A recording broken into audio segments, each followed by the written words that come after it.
berjanji dan ku bersumpah setia demi Tuhan dan negara. Salah satu inisiatif Sepeda Bulan Kebangsaan ialah Satu Rumah Satu Jalur Gemilang yang merangkumi 11 program dan melibatkan 9 kluster seperti pendidikan tinggi, kesihatan, keselamatan, agensi kerajaan persekutuan dan negeri, komuniti, industri, rumah ibadat dan sukan.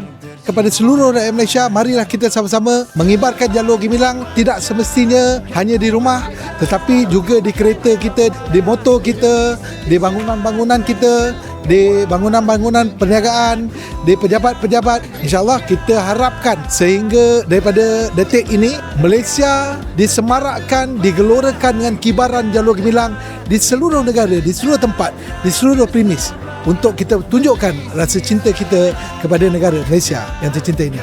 Bagi saya, jalur gemilang ni adalah simbol penyatuan kita semua, tak kira kaum dan bangsa. Rasa bertuah sangat hidup aman dekat Malaysia ni. Balik nanti memang teruslah nak pakai dekat kereta. Berangkat, tetap terpahat di dada. Kita sejahtera bersama Malaysia. Malaysia.